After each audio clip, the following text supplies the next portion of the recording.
Hvala za povabilo.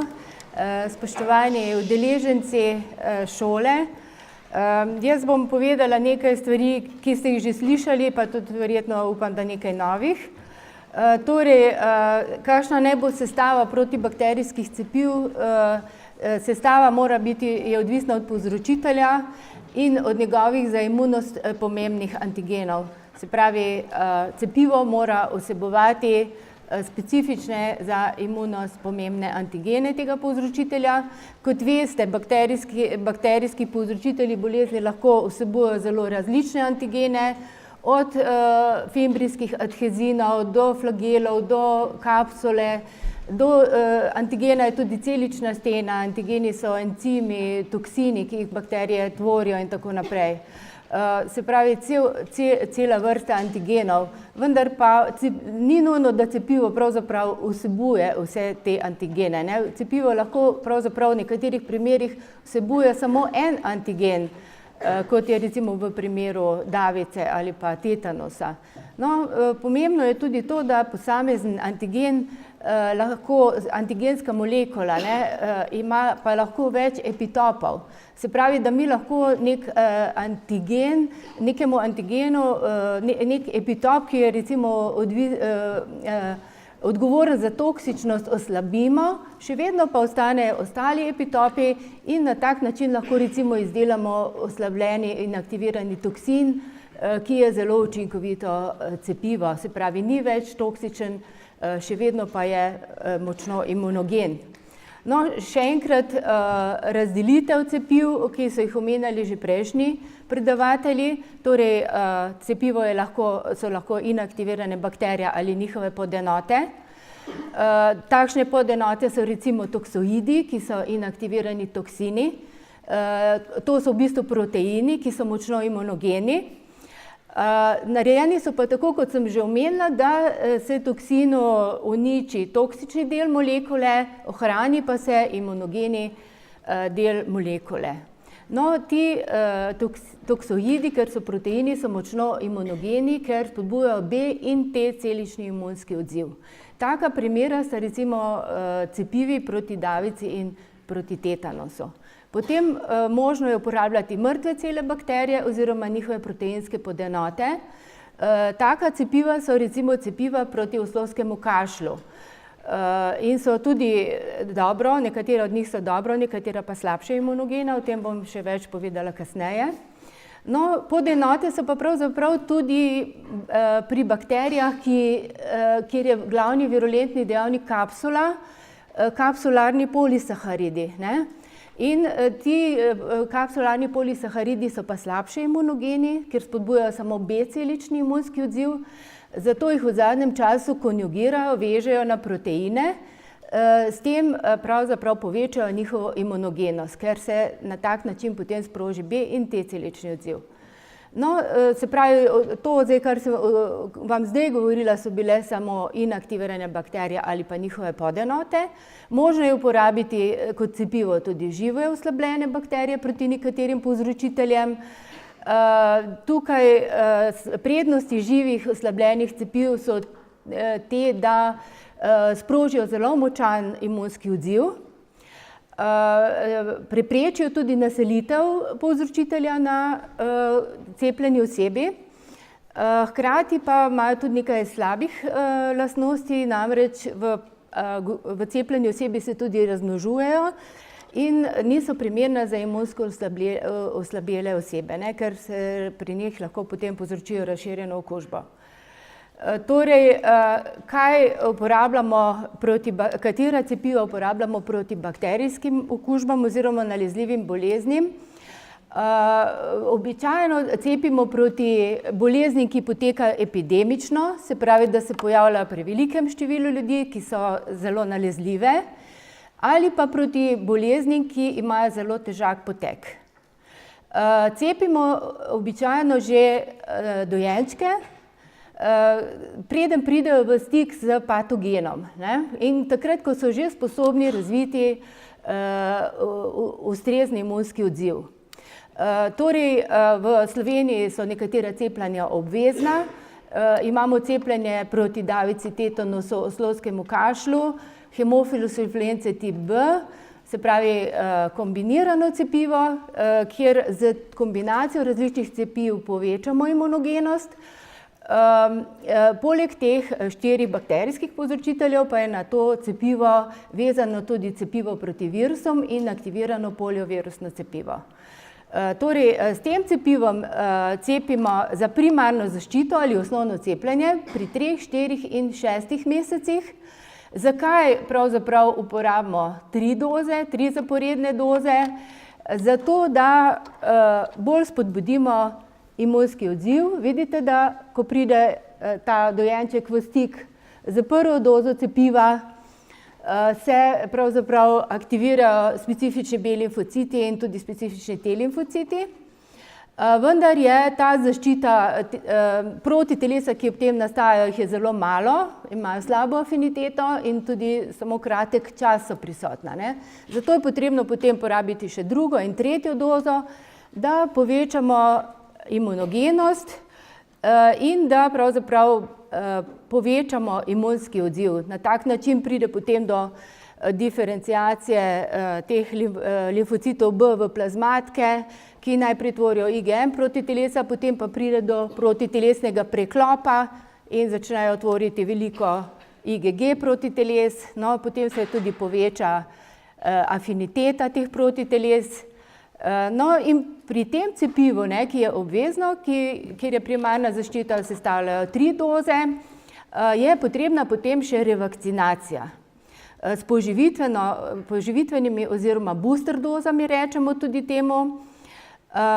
In z tem poživitvenimi dozami pa potem povzročimo tudi nastanek spominskih B limfocitov in tudi T limfocitov, ki pravzaprav potem ob stiku z pravim virulentnim povzročiteljem zelo hitro začnejo izdelovati veliko količino protiteles.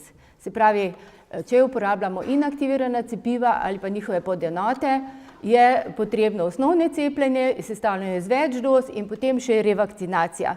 Ne? Se pravi, ta revakcinacija je po 12 mesecih od zadnjega osnovnega cepljenja in potem ponovimo revakcinacijo v 3. razredu osnovne šole, kjer cepimo ponovno proti davici, tetanusu in oslovskemu kašlju in potem še v srednji šoli cepimo samo proti tetanusu. No, potem pa je drugo cepivo, ki ga še tukaj navajam, to je pa priporočeno cepivo, ni obvezno in se priporoča v zadnjih nekaj letih in ga tudi plača zavarovalnica, ne, tako kot tudi obvezna cepiva. In sicer cepljenje proti pnevmokoku. Prej ste že slišali nekaj in tudi kasneje bom še več povedala o teh cepivih. Cepimo, osnovno cepljenje sestavljata 2 dozi pri 3 in 4 mesecih, uporabljamo za otroke konjugirano cepivo in potem revakcinacija pri starosti 1 leta. Zdaj pa si mogoče pogledamo malo bolj podrobno ta različna cepiva. Cepivo proti davici gre za cepljenje proti bolezni, ki je v glavnem respiratorna, zelo nalezljiva, potrebna je dosti visoka precepljenost proti temu patogenu. Se pravi, večinoma poteka kot respiratorna okužba z nastajanjem psevdomembran, možnostjo zadušitve. Lokalno se tvori toksin, ki se potem tudi vsrka v kri in okvari organe. No in sreča je, da v bistvu vsi sevi te korile bakterije tvorijo identičen toksin. Ne? Se pravi, da mi vzamemo sam toksin, ga inaktiviramo, naredimo toksoid. Ti bacili pa pravzaprav tudi se razmnožujejo samo lokalno, ne? In zato je tukaj tako uspešno to cepivo, ne? Ker mi rabimo samo nevtralizirati toksin. Ne? Se pravi, če pri cepljenjem pride do naselitve bacila, ki tvori toksin, če ima on dovolj nevtralizacijskih protiteles, bodo ta že na mestu, kjer se bo toksigeni bacil naselil, nevtralizirali toksin in ta ne bo šel okrog po telesu. Ne? Se pravi, to cepivo tudi prepreči kroženje toksigenih bacilov, zato pri nas verjetno, sicer nimamo točnega nadzora, toksigenih bacilov v naši populaciji ni. No, in slabost je pa to, da s časoma zaščita cepljenih proti davici oslabi in bi bile potrebne revakcinacije na 10 let, oziroma v primerih potovanja v endemična področja, kjer je davice še veliko, recimo v Indoneziji, v Aziji, ponekod v Afriki je davice še precej. No, tukaj imam pa tudi en graf, ki spet prikazuje, kakšna je pravzaprav bila uspešnost tega cepiva. V 30 letih prejšnjega stoletja so začeli cepiti s toksoidom, sicer prej so že uporabljali tudi antitoksin, o katerem ne bom imela več dovolj časa govoriti, ker je v bistvu to pasivna zaščita. No, in vidite, da je prišlo do dramatičnega upada. Iz skoraj 200 primerov na 100 tisoč prebivalcev je zbolevanje za davico upadlo in od leta 60 pravzaprav naprej ni bilo več primerov davice. Enako v Sloveniji od leta 67 ni več davice. Zdaj, marsikdo bi rekel, zakaj pa se pol pravzaprav sploh še cepimo, ampak ni tako, Mislim, ravno kar sem prebrala poročilo Evropskega centra za nadzor bolezni, da je bilo v letu 2015 v Evropi prepoznanih, prijavljenih 7 primerov davice. In to v glavnem kožne davice, ki je sicer zelo redka, pojavlja se bolj v tropskih krajih, in so jo prinesli v Evropo. 2 primera sta bila z Danske, nekaj primerov iz Nemčije. Tam so laboratoriji, ki imajo res zelo dobro diagnostiko in to sledijo, nadzorujejo. In so v bistvu gre za migrante, ki so prišli iz Afrike in iz Sirije.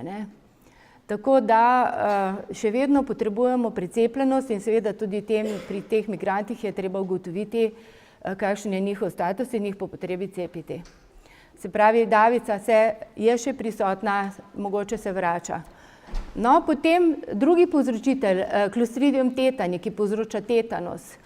Tukaj gre za bacil, ki je prisoten v naravi, anaeroben sporogen, in v primeru vboda z nekim kontaminiranim predmetom pride do okužbe,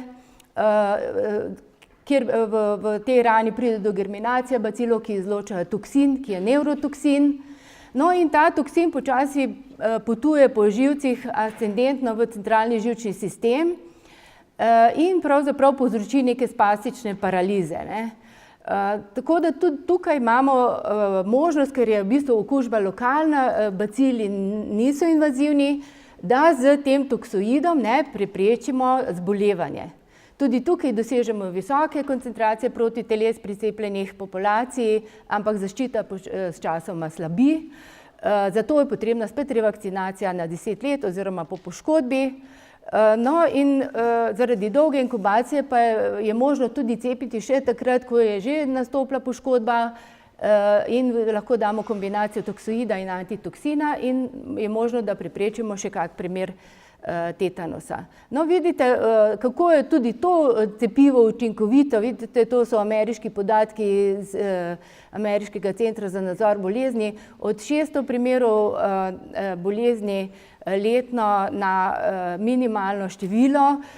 No, tudi pri nas pravzaprav, čeprav da imamo precepljenost visoko, se še pojavlja tetanus. V letu 2014 je Nacionalni inštitut za javno zdravje poročal, oni pač zbirajo vse te podatke in poročajo, je poročal o 6 primerih tetanusa in pri kom se pojavlja tetanus? Pri starejših, tistih, ki sploh niso bili cepljeni ali pa je od cepljenja poteklo že zelo dolgo časa. No, potem, če pridemo na naslednjega povzročitelja, oslovski kašelj, oziroma naslednjo nalezljivo bolezen, ki spet poteka epidemično, podobno kot davica. Povzročitelj Bordetella pertussis je spet samo človeški patogen, okužba je respiratorna, poteka kot bronhiolitis in pljučnica. No, in tukaj pa obstajata pravzaprav 2 cepivi. Eno je cepivo sestavljeno iz mrtvih bakterij, ki je dobro imunogeno, se pravi zaščita 80% zaščiti 80% vseh cepljenih, vendar pa se pojavljajo neželeni učinki. Zaradi tega so te nasprotniki cepljenja in pač tudi tisti, ki so imeli kakšne neželene učinke, sprožili to kampanjo, da se od 90 let prejšnjega stoletja uporablja pravzaprav acelularno cepivo, se pravi, gre samo za podenote bacila, ki vsebujejo filamentozni hemoglutinin, fimbrijski protein, pertaktin in pertusisni toksin. V bistvu tukaj ni dovolj, da bi cepili samo z oslabljenim toksinom, ampak potrebujemo še te druge fimbrijske proteine, ker drugače ne dosežemo zadostne zaščite. Se pravi, protitelesa samo proti toksinu niso dovolj, v nasprotju z davico in tetanusom, tukaj potrebujemo še več različnih antigenov. To cepivo je bolj varno, ampak nudi pa slabšo zaščito kot pa cepivo iz mrtvih bakterij.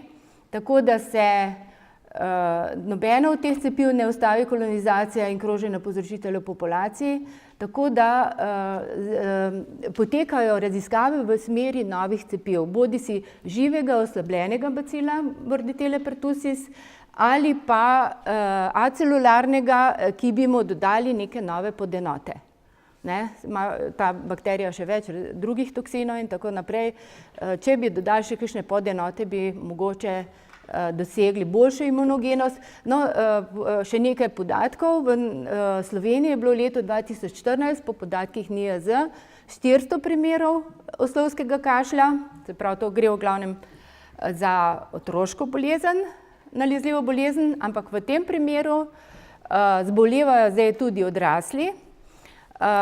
Več kot 200 je bilo potrjenih, mikrobiološko potrjenih in vidimo, da pač gre bodisi za to, da imunost s časoma slabi, bodisi pa tudi za to, da se je povzročitelj toliko spremenil, da cepivo ni več dovolj zaščitno. Se pravi, tukaj imamo problem in potekajo, in zaradi tega so pravzaprav tudi uvedli dodatno poživitveno dozo v 3. razredu osnovne šole, kot sem že prej povedala, kaj se revakcinira. Se v 3. razredu osnovne šole še dodatno revakcinira, vendar imamo pa še vedno probleme z oslovskim kašljem. Se pravi, zbolevajo otroci in tudi odrasli. No, potem pa cepiva proti bakterijam, ki imajo kapsulo, to so hemofilusi, pneumokoki in meningokoki. V bistvu, kaj naredi kapsula? Kapsula pravzaprav skrije ostale antigene bakterije, tako da jih fagociti ne prepoznajo. In pravzaprav, če ni fagocitoze, potem te bakterije so lahko invazivne in povzročijo sepso in meningitis, ki so pa zelo hude bolezni. No, in v primeru, da pa imamo protitelesa, bodisi da smo to preboleli ali pa da smo cepljeni, potem pa pravzaprav protitelesa opsonizirajo bakterije in jih naredijo pravzaprav prepoznavne za fagocite. Zaradi izpostavijo se nekateri antigeni teh bakterij in tudi ti FC fragmenti, na fagocitih imamo receptore za FC fragmente protiteles in pravzaprav potem pride do fagocitoze. Torej, za obrambo proti tem okužbam so potrebna protitelesa in učinkovita fagocitoza. Cepiva, ki jih imamo na razpolago, so bodisi polisaharidna ali pa konjugirana na protein, se pravi polisaharidna vezana na protein. Za hemofilus imamo zelo učinkovito cepivo. Pri hemofilusu imamo namreč 6 kapsularnih tipov. Najbolj invazivni je tip B in ravno zato so proti temu tipu naredili cepivo.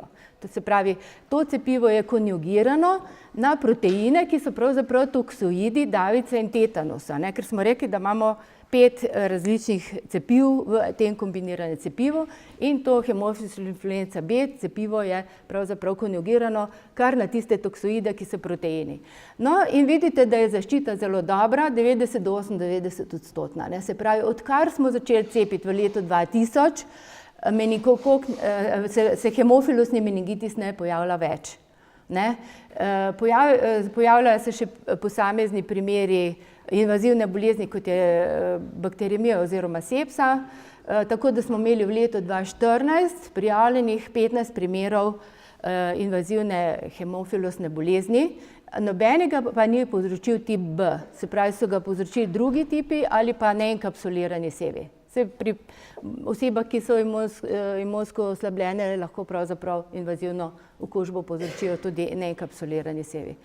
No, na serijo meningitidis imamo 2 tipa cepiv, in sicer konjugirana, eno je enovalentno konjugirano za tip C in drugo je 4-valentno konjugirano za tipe A, C, Y in V135. Zdaj, kakšna je epidemiologija na serije meningitidis? Kakšna je incidenca pravzaprav meningokoknih bolezni? V Afriki recimo imamo precejšno pogostost meningokoknega meningitisa oziroma drugih meningokoknih okužb. Temu rečemo tudi afriški pas. In tam prevladuje pravzaprav serotip A. Recimo v Južni Ameriki imamo precejšno incidenco tudi meningokokne bolezni, tam prevladuje serotip C. Na Bližnjem vzhodu imamo različne serotipe. V Evropi je pa pravzaprav incidenca meningokokne bolezni precej nizka, prevladuje pa serotip B. Se pravi, za ta serotip pa do pred kratkim nismo imeli cepiva, zdaj pa obstaja pravzaprav rekombinantno, nekaj let obstaja rekombinantno cepivo za tip B, ki je pridobljeno z reverzno vakcinologijo, o čemer je govoril tudi prejšnji predavatelj. Pravzaprav je ta serotip B zelo slabo imunogen, ker so njegovi antigeni podobni človeškim in obstaja tudi v številnih različicah. Tako da to cepivo je bilo zdaj že preizkušeno, vsebuje rekombinantne antigene nekaterih adhezinov te bakterije in pravzaprav dobro zaščiti, vendar pa ne zaščiti proti vsem sevom tega serotipa. Tako da meningokokno cepivo proti meningokoku je priporočeno za tiste, ki potujejo v endemična področja oziroma ob epidemioloških indikacijah tudi pri nas. Se pravi, ni obvezno. Je pa pojavnost, kot sem rekla, nizka. V letu 2014 je bilo 8 prijavljenih primerov meningokoknega meningitisa oziroma sepse v Sloveniji. Seveda pa je ta okužba, kadar je, lahko zelo huda in včasih tudi smrtna. No, potem pa cepivo proti pnevmokokom, ki je tudi polisaharidno oziroma konjugirano. Imamo 2 tipa cepiv. Eno je samo polisaharidno, ki pokriva 23 serotipov. Kot veste, pri pnevmokoku imamo več kot 90 serotipov vseh. Se pravi, polisaharidno je za 23 serotipov. Primerno je samo za odrasle, ker pri otrocih do 2 let ni dovolj imunogeno, ker ne spodbuja te celičnega imunskega odziva, tako kot je že prejšnji predavatelj povedal, pa tudi odrasle zaščiti samo v 60%. Seveda so tukaj izbrani tisti serotipi, ki najpogosteje povzročajo invazivne bolezni, ker mi želimo predvsem preprečiti invazivne bolezni, pa tudi ostale seveda. No, drugo cepivo je pa konjugirano polisaharidno, 7, 10 ali pa 13-valentno, ki je primerno tudi za otroke in zaščita s tem cepivom je pa skoraj 80%. Se pravi, zelo učinkovito cepivo, bolj kot polisaharidno, tako da ga zdaj priporočajo tudi za odrasle. Se pravi, da bi se lahko odrasli bodisi samo s 13-valentnim cepivom ali pa najprej s 23, pa potem še s 13-valentnim cepivom. No in vidite, kaj se je zgodilo. V Ameriki, ko so začeli cepiti z 7-valentnim cepivom, vidite, da je prišlo do velikega upada invazivnih pnevmokoknih okužb pri otrocih. In potem, ko so začeli cepiti v letu 2009 z 13-valentnim cepivom, je prišlo še do nadaljnjega upada pnevmokoknih okužb. Seveda so upadle tudi druge okužbe, kot je recimo pljučnica, vnetje srednjega ušesa in tako naprej, ampak manj kot invazivne okužbe. No, ker cepivo vsebuje tiste najbolj invazivne serotipe. In zanimivo je tudi to, da je upadla tudi incidenca invazivnih pnevmokoknih okužb pri starejših od 65 let, ki pa večinoma sploh niso bili cepljeni. Zakaj? Zato, ker je znano, da otroci pogosto okužijo stare starše. Se pravi, otroci prinesejo pnevmokoka in ga potem zbolijo stari starši. Zdaj pa, če otroci več ne bojo imeli teh invazivnih pnevmokokov, tudi njihovi stari starši ne bojo več zbolevali. Cepivo je zelo varno, ampak obstaja pa ena slabost, tega, da je pravzaprav nastala ekološka da se je izpraznila ekološka niša, odkar ni več teh kroženja teh cepilnih sevov, teh invazivnih sevov, in so jih začeli pravzaprav nadomeščati, ne, kolonizacija še vedno obstaja, so jih začeli nadomeščati drugi serotipi, ki pa niso vsebovani v cepivu, vendar na srečo imajo ti serotipi majhen invazivni potencial. Se pravi, da ne pričakujemo, da bi se invazivne pnevmokokne okužbe, da bi se njihova incidenca spet močno povečala. Temu rečemo tudi nadomeščanje serotipov. No, potem pa živo cepivo, ki ga imamo, cepivo proti tuberkulozi. Zaenkrat je to še vedno edino registrirano cepivo proti tuberkulozi, čeprav da bi potrebovali nujno druga cepiva.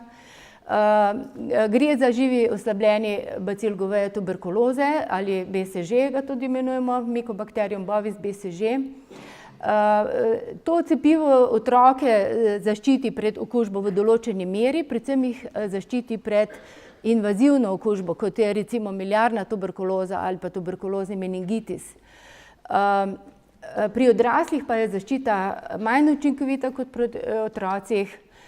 No, pri nas je tuberkuloza ves čas v upadanju. Leto 2014 smo imeli okrog 140 novih primerov bolnikov s tuberkulozo. Zato od leta 2005, že od leta 2005 cepljenje ni več obvezno. In cepimo samo bolj ogrožene skupine, kot so recimo otroci priseljencev iz okolij, kjer je tuberkuloza endemična, ki so se priselili v zadnjih 5 letih, in druge osebe s tveganjem, kot so recimo kontakti bolnika s tuberkulozo ali pa nekateri zdravstveni delavci, ki so bolj ogroženi in tako naprej. No, kot sem že prej povedala, ker je to živo cepivo, ni primerno za bolnike, ki so imunsko oslabljeni. No, potem imamo pa še druga protibakterijska cepiva, pravzaprav, ki jih v našem okolju redkeje uporabljamo, samo v nekaterih epidemioloških situacijah. Nekatera od njih so pravzaprav šele v preizkušanju, niso registrirana. Tako da obstaja tudi cepiva proti koleri, ki vsebujejo bodisi mrtev bacil kolere, kombiniran z inaktiviranim toksinom. Potem obstaja cepivo proti tifusu, ki je bodisi živ oslabljen bacil ali pa njegov V-antigen, ki je polisaharid kapsularni. No, potem pa še živo oslabljeno cepivo proti šigelozi. In v kliničnem oziroma predkliničnem preizkušanju so tudi razna cepiva proti helikobaktru. Niso pa še registrirana. No, torej, če zaključim. S cepivi smo zmanjšali obolevnost in smrtnost zaradi nalezljivih bolezni. Upam, da sem vas o tem prepričala s svojimi grafi in s svojim predavanjem. Vendar pa bi potrebovali še več cepiv proti bakterijskim povzročiteljem. Zakaj jih pa pravzaprav nimamo? Cepiva je proti nekaterim bakterijam zelo težko izdelati. Zakaj? Zato, ker obstajajo v številnih antigenskih različicah. Recimo pri Streptococcus pyogenes imamo 90 tipov proteina M. Potem stafilokoki imajo zelo različne virulentne dejavnike tudi. Niti ne vemo točno, kateri bi zaščitili popolnoma pred okužbo. Nekateri povzročitelji se antigensko zelo spreminjajo, recimo gonokoki imajo več antigenov in jih stalno spreminjajo, tudi če nastajajo protitelesa proti enemu pilinskemu antigenu, recimo se bo ta spremenil in tista protitelesa ne bojo več učinkovita in tako naprej. No, in bakterije tudi prikrivajo lahko antigene ali pa celo imajo znotraj celični cikl življenja in tako naprej, in zaradi tega seveda cepiv ni možno izdelati. In v teh primerih seveda lahko samo zdravimo okužbe, če že do njih pride z antibiotiki. Hvala lepa za pozornost.